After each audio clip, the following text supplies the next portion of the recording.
Hi and welcome back. Now, in one of our earlier chapters, I talked about having something known as a primary key for your tables. So this helps to uniquely identify each row within a table. Now, apart from having primary keys, you can also go ahead and have something known as foreign keys as well. So you use foreign keys when you want to go ahead and establish a relationship between data between your tables. So when it comes to relational data, you basically have a relationship between the tables as well. So for example, you might have a customer table and you might have a courses table, and you have another table of information which has orders.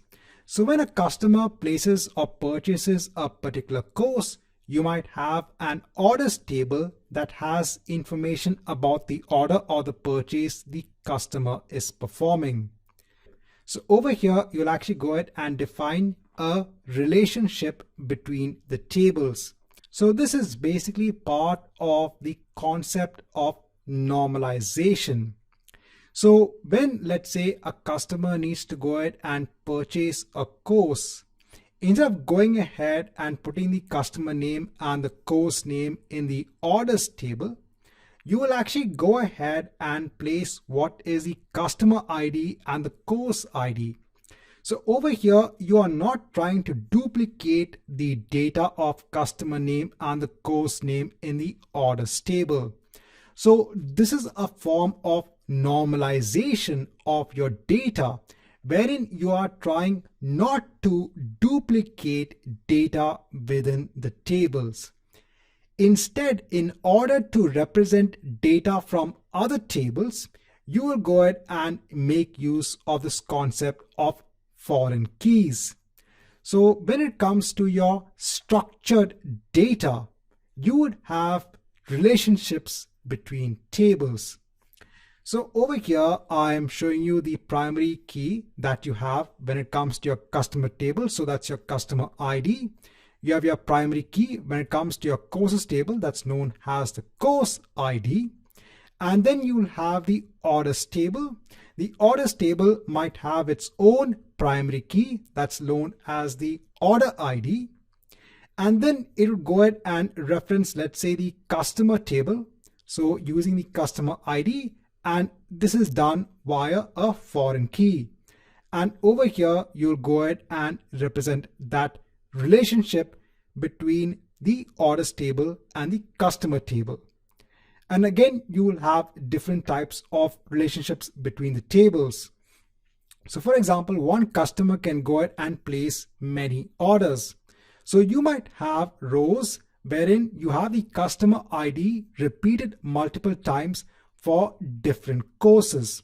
So these are wherein you have a one-to-many relationship between the customer and the orders table. So just scrolling on down. So the foreign key, this helps to reference or link to the primary key of another table. This is used to maintain the relationships between the tables.